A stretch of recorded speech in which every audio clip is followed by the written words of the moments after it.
There's a version of you sitting in a spreadsheet nobody has built yet, projected 20 years forward, based on nothing but the decisions you're already making without thinking about them. That version is either comfortable or drowning, and the split happened years ago, in moments too small to notice at the time. Somewhere tonight, two people with the same job title, the same degree, almost the same paycheck, will make two completely different choices before they fall asleep. Only one of them will realize a choice was even on the table. A team of researchers spent years chasing that gap across thousands of households worth 7 figures, trying to find the variable that actually mattered. Not talent, not a lucky break, not a relative who died at the right time. What they found instead was almost too plain to make a headline out of. It wasn't something these people did. It was something they refused to do. The same 7 refusals surfacing again and again in households that never once earned a remarkable paycheck. Refusals so unglamorous that entire industries are built on convincing you to ignore them. One of those 7 refusals is being tested in your life this exact week, and you don't yet know which one. By the time we reach the last of them, you will. Quick request before we get into it. Somewhere out there, this video just landed on a phone in a car during a lunch break, or a tablet propped against a coffee mug at 6 a.m., or a laptop balanced on someone's knees at midnight because sleep can wait. I'll never see any of that, unless you tell me. So drop your city and country in the comments right now. I read every one, and I like knowing exactly how far this actually travels. Here's what I want you to sit with while we go through these 7. Not one of them requires a raise, a degree, or a stroke of luck. They require noticing a pattern that is already running quietly underneath your bank account, whether you've clocked it or not. A few of these will feel obvious once you hear them. At least one is going to describe something you did this past week without thinking twice. If any of the 7 land close to home, tap like. The only reason this reaches more people trying to figure out the same thing is if enough of you flag that it mattered. And if you'd rather not miss the next one, subscribe now, because next week's video breaks down the spending habit that quietly outpaces most people's mortgage. Last thing. Everyone you're about to meet in this video represents thousands of households living some version of the same story. Nobody exceptional, nobody lucky, just people who happen to refuse the same 7 things over and over until refusing became a habit instead of a decision. Let's start with the one hiding in plain sight, disguised as good taste. Here's a number worth sitting with. The average new vehicle payment in America has pushed past $740 a month, and the typical buyer is now financing more than $43,000 to get there.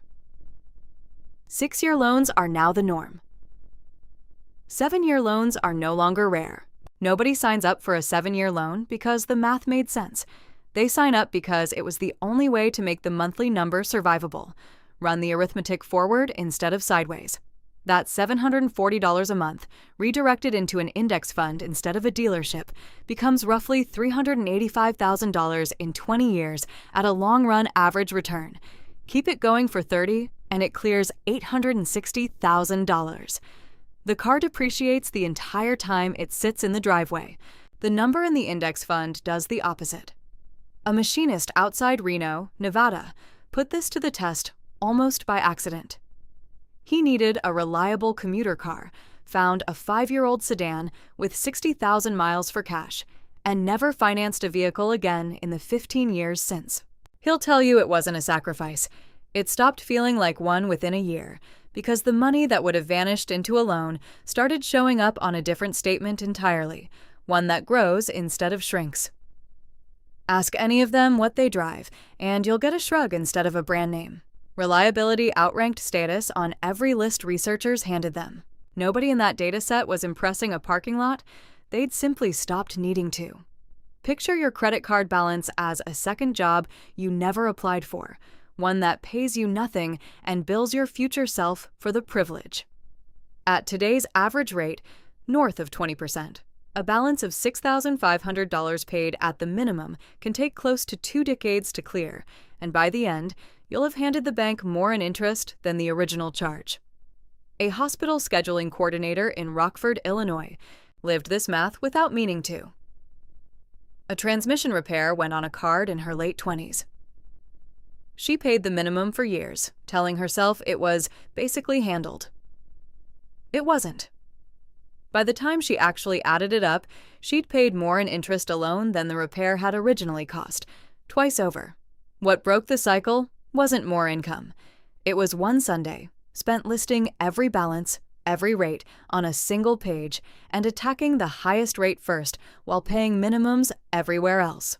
18 months later, the debt was gone, and the exact dollar amount she'd been throwing at it every month simply kept moving, this time into a retirement account, without her ever finding new money. The households in the study treated a credit card balance the way you'd treat a gas leak. Not a minor annoyance to manage, but something you shut off completely, immediately, because every month it's open is a month it's actively costing you. Try this experiment. Twin A starts investing $400 a month at age 25 and never touches it. Twin B waits a decade, same income, same fund, same discipline, and starts the identical $400 a month at 35. By 65, Twin A is sitting on roughly $960,000. Twin B has about $460,000. Same person, same habit, same monthly amount. The only difference was 10 years of hesitation, and it cost half the fortune. That's the part intuition gets wrong about compounding.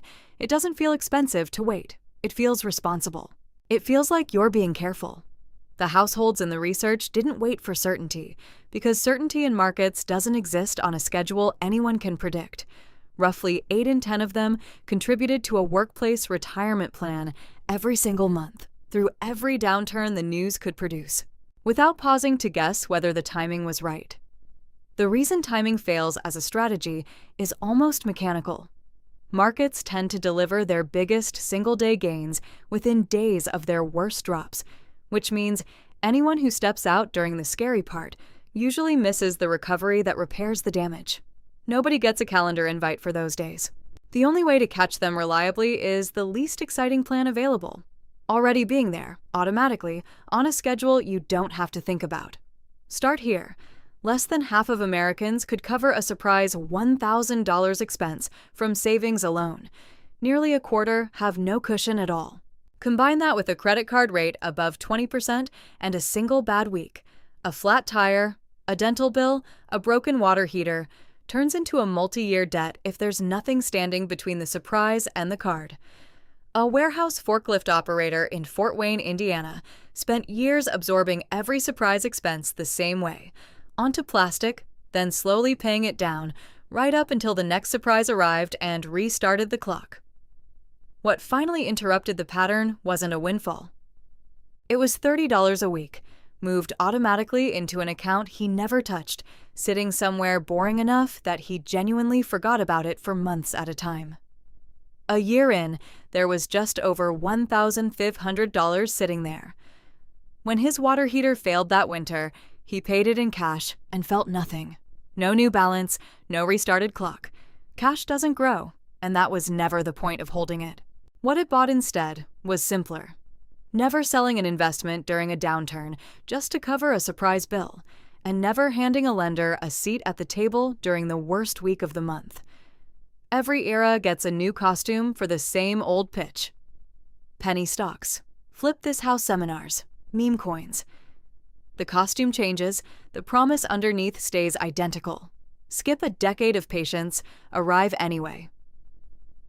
Consider the math instead of the promise.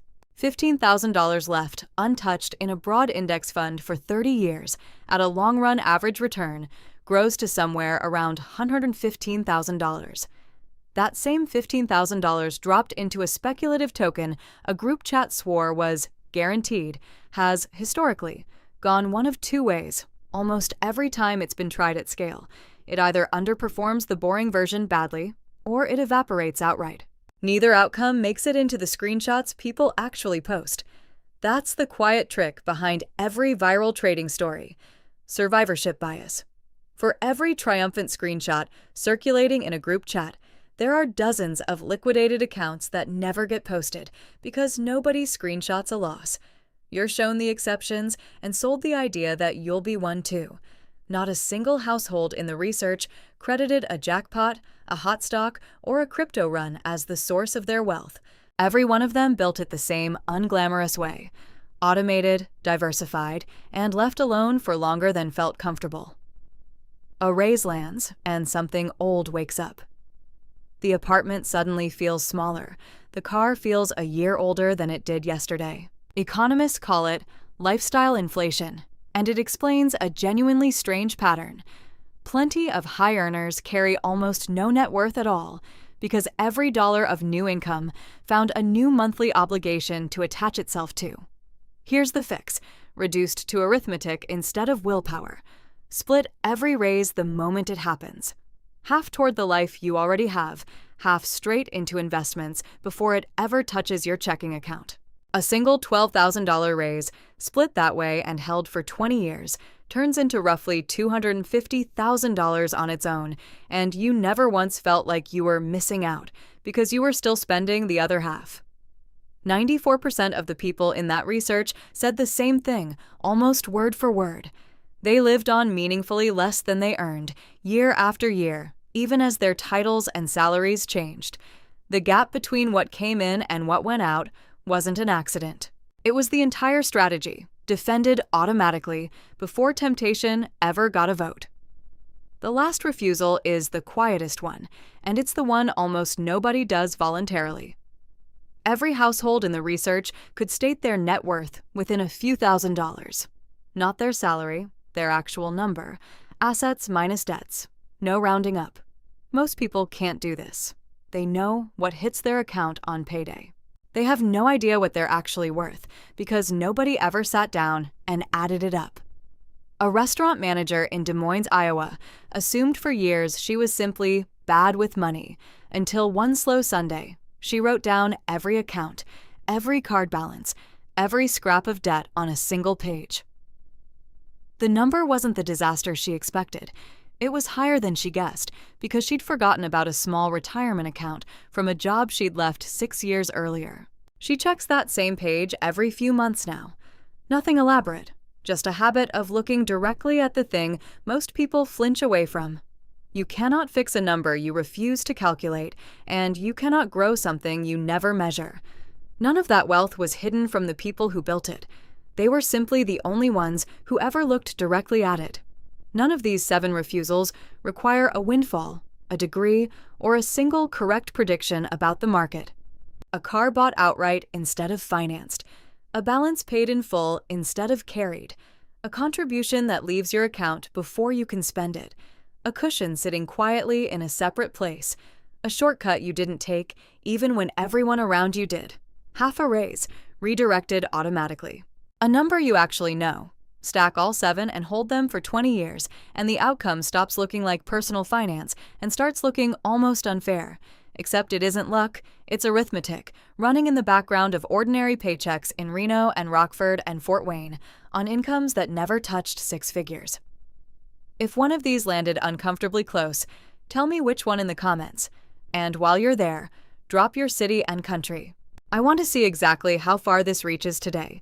If this changed how you think about your own money even slightly, subscribe, because next week we're going straight into the one spending habit quietly outpacing the average American mortgage. See you there.